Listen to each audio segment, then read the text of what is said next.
Baik, teman-teman, kita mulai. Assalamualaikum warahmatullahi wabarakatuh. Teman-teman mahasiswa Fakultas Syariah yang kami banggakan, saya akan melanjutkan keterangan di dalam pembahasan gharar dan maisir ini. Di slide yang pertama kita sudah mempelajari terkait dengan bentuk-bentuk gharar.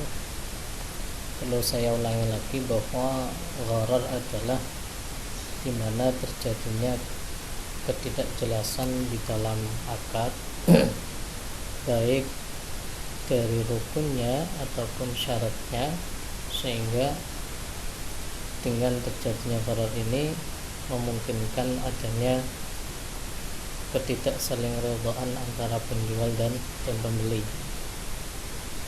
Di sini bentuk-bentuk gharar ada 4. Di slide yang pertama sudah saya jelaskan, gharar bisa terjadi di dalam akad. Kemudian selanjutnya adalah gharar bisa terjadi di dalam objek akad, atau gharar bisa terjadi di dalam ma'qud alaih, ya, atau objek akadnya. Gharar terjadi di dalam objek akad ini, ya, bisa dilihat dari beberapa bentuk. Yang pertama adalah objek akadnya tidak ada dan belum dimiliki. Jadi objek akadnya ini tidak ada ketika proses akad dan belum dimiliki. Ketika suatu transaksi itu objek akadnya tidak ada, ya, ketika akad dan belum dimiliki, ini bisa memungkinkan terjadinya gharar. Akan tetapi tidak semua objek akad itu tidak ada dan belum dimiliki ini kemudian terjadi gharar, tidak. Akan tetapi objek akad ini tidak ada, akan tetapi bisa diadakan, memungkinkan sekali untuk diadakan, maka ini menjadi tidak gharar.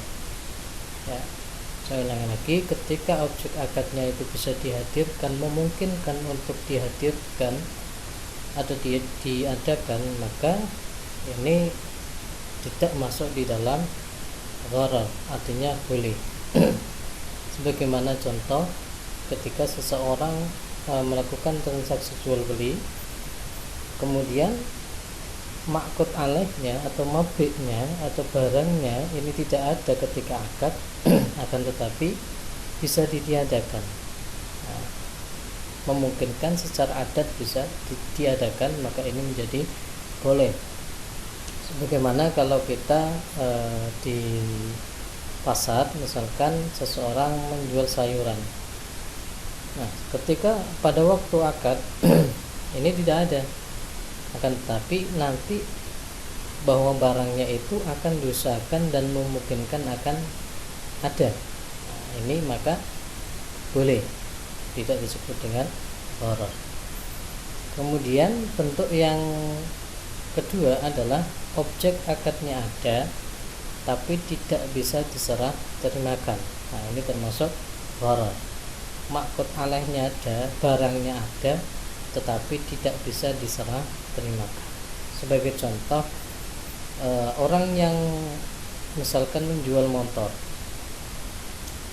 dia memiliki STNK dan BPKB-nya, tetapi ketika mau transaksi akad jual beli, sepeda motornya itu hilang atau dicuri orang, maka ketika dia melakukan akad jual beli, ya, maka ini tidak sah. Karena apa? Karena objek akadnya tidak ada. Oke. Dan tidak bisa diserah terimakan karena barangnya sudah hilang. Kemudian objek akadnya tidak jelas atau spesifikasinya atau sifatnya ini tidak jelas. Nah, ini bisa memungkinkan terjadinya gharar. Misalkan kita jual beli, misalkan ini yang sering kaprah atau sering terjadi di kita ketika jual beli online. Nah, di situ biasanya dijelaskan sifat-sifatnya, spesifikasinya. ukurannya bagaimana, warnanya bagaimana. Nah, ini ketika transaksi jual beli ini, jual beli online ini, yang kemudian tidak dijelaskan secara detail, ini akan memungkinkan terjadinya gharar.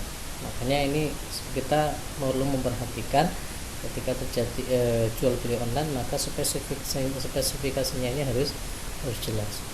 Kemudian gharar dalam harga. Nah, gharar dalam harga ini sebagai contoh, saya contohkan, misalkan seseorang jual beli misalkan jual beli makanan. Kebetulan yang beli itu tetangganya sendiri atau kawannya sendiri. Kemudian si kawan itu mengatakan, ini harganya berapa? Kemudian si penjual itu mengatakan, gampang lah, nanti saja. Nanti saja ini kan belum dihargai. Ini tidak jelas. Nah, ternyata jarak berapa hari kemudian si pembeli itu datang lagi, ini berapa? Kemudian ternyata harganya lebih mahal di atas rata-rata pasar. Nah, ini sangat horor sekali. Makanya harga itu harus dijelaskan di awal agar nantinya tidak terjadi saling merugikan di antara kedua belah pihak. Itu gharar di dalam harga. Kemudian gharar dalam waktu, ini juga jenis daripada gharar. Nah, ini misalkan kita akad jual beli pesan misalkan. Nah, ternyata di situ kita pesannya dalam jangka waktu sekian, tetapi dari pihak penjual ini tidak memberikan batasan-batasan waktu yang jelas, kapan jadinya, kapan penerimaannya. Nah, ini juga akan menyebabkan terjadinya ketidakpastian atau gharar ini. Oke, itu bentuk-bentuk gharar. Jadi gharar bisa hinggap di akad, gharar bisa hinggap di objek akadnya, gharar bisa hinggap dalam harga, dan juga gharar bisa hinggap di dalam waktu. Oke, kemudian ada beberapa hal yang kemudian gharar itu tidak menjadi hal yang masalah. Artinya apa? Artinya bahwa gharar itu pada prinsipnya tidak boleh haram, tetapi ada beberapa gharar yang itu ditoleransi atau diperbolehkan.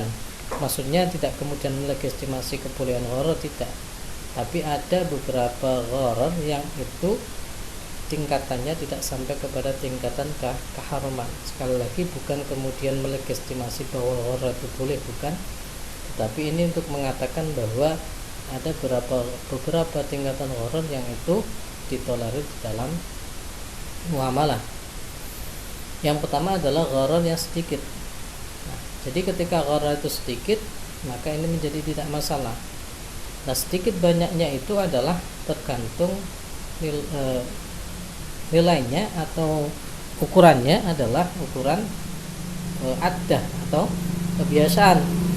Misalkan saya kasih contoh. Ini yang mungkin banyak terjadi di kita. Misalkan orang jual beli semangka, ya. Kemudian di situ secara pengadatan bahwa semangka itu tidak boleh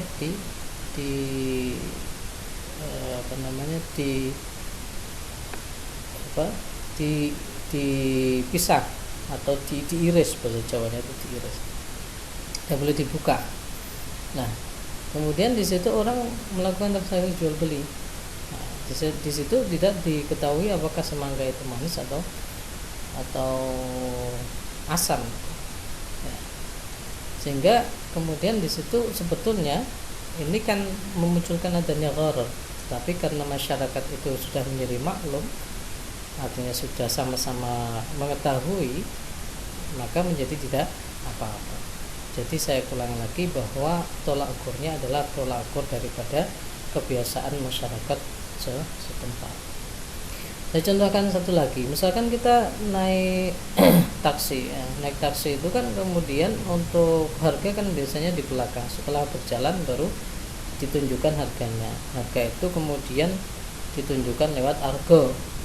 Nah, ini kalau awalnya ketika kita masuk itu adalah horor karena tidak jelas berapa. Tapi ini ketidakjelasan ini adalah sesuatu yang sedikit, artinya bisa ditolerir, masyarakat memaklumi itu semua.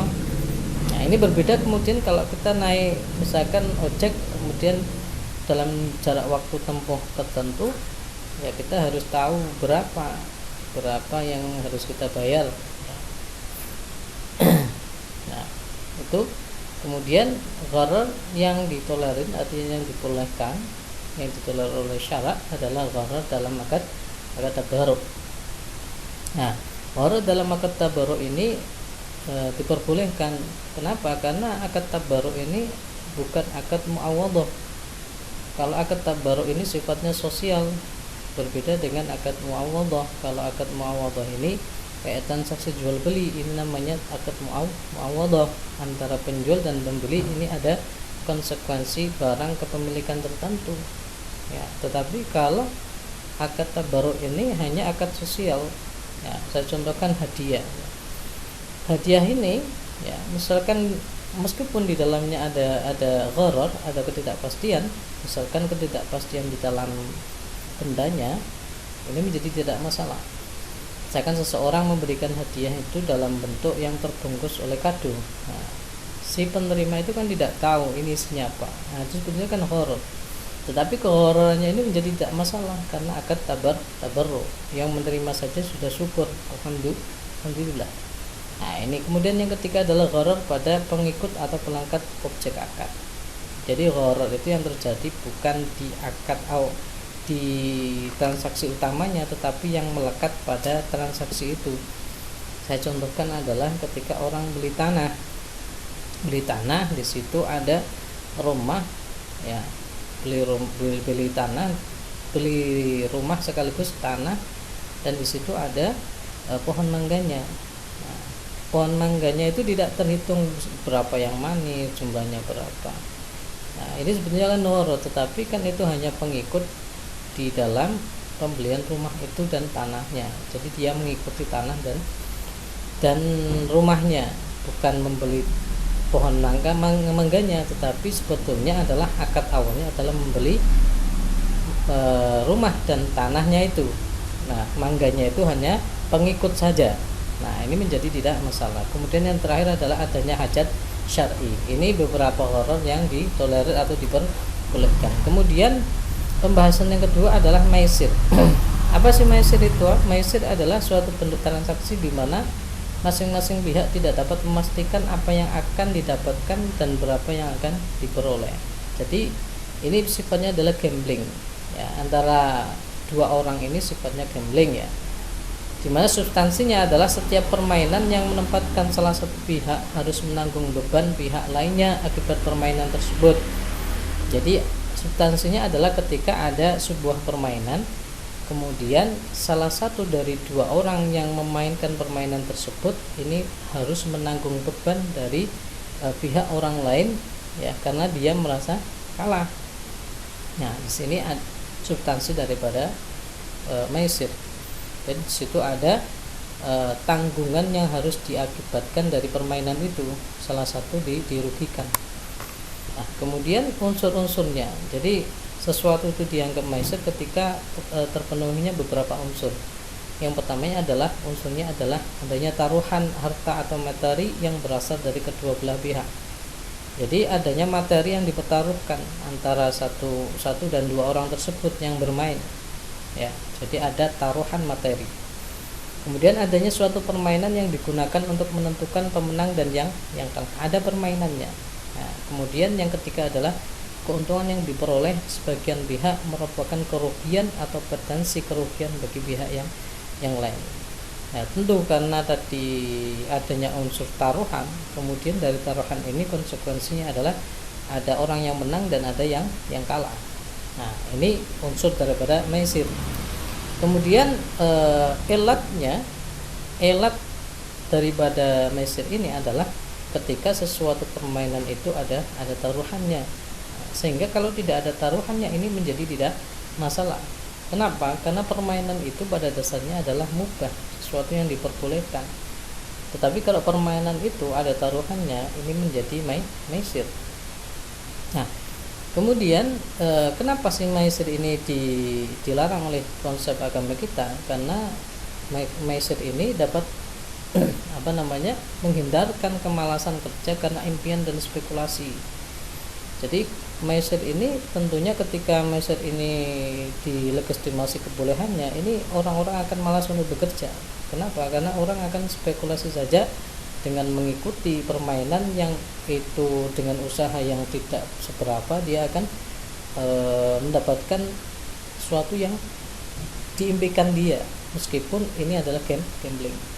Kemudian yang selanjutnya adalah terjadinya permusuhan antar sesama. Tentu ketika salah satu orang ini ada yang dikorban dan dikalahkan, tentunya pasti akan ada permusuhan di antara kedua orang tersebut. Nah, kemudian solusi apa yang ditawarkan ketika sudah terlanjur adanya harta yang dikeluarkan oleh kedua belah pihak, ya. Nah, ini solusi yang ditawarkan adalah trofi atau bonus, ya. Trofi atau bonus untuk para juara jangan berasal dari dana partisipasi para pemain. Jadi diambilkan dari funding, ya. Misalkan gerak jalan gitu. Ini kemudian ada uang pendaftarannya. Nah, uang pendaftaran itu jangan dijadikan sebagai bonus atau trofi juara. Karena kalau uang tadi yang ditarik dari peserta itu dijadikan sebuah bonus atau trofi, maka artinya para peserta ini berebut keberuntungan dari harta yang ia taruhkan. Nah, ini berbeda dengan ketika trofi atau bonus ini diberikan atau disediakan dari funding, ya, atau dari harta yang lain. Nah, ini menjadi berbeda. Nah, itu sebagai solusi ketika ada sebuah permainan atau musabakoh yang di situ menempatkan adanya sebuah hadiah. Maka sekali lagi sebagai solusi adalah hadiah atau trofi itu jangan diambilkan dari partisipasi para pemain. Oke. Kemudian kenapa maisir ini dilarang? Karena tentunya kita akan melihat dari teks agama atau teks di dalam Al-Quran disebutkan, ya ayyuhalladzina amanu innamal khamru wal maisir wal ansab wal azlamu rijsun min amali syaitani fastanibuhu la'allakum tuflihun. Nah, di sini disebutkan bahwa khamr, ya, dan maisir perjudian, ya, kemudian wal ansab berkorban untuk Ka'bah waktu itu, berkorban untuk patung-patung berhala, berkorban untuk patung-patung berhala, dan juga mengadu keberuntungan dengan anak panah, itu adalah merupakan amal dari syaitan. Maka kemudian jauhilah. Ini kita disuruh di dalam konsep agama kita untuk menghindari daripada maisir. Nah, baik teman-teman, ini sekilas penjelasan dari saya. Nanti kalau ada pertanyaan kita diskusikan di dalam e-learning. Mohon maaf atas segala kesalahan. Tentunya ini hanya sebagai pengantar. Silakan teman-teman untuk mengembangkan lebih jauh terkait dengan maisir ini dan juga gharar, akan nanti keilmuan kita akan bertambah, dan semoga yang sedikit ini bisa menambah keilmuan kita dan semoga bermanfaat. Amin ya rabbal alamin. Assalamualaikum warahmatullahi wabarakatuh.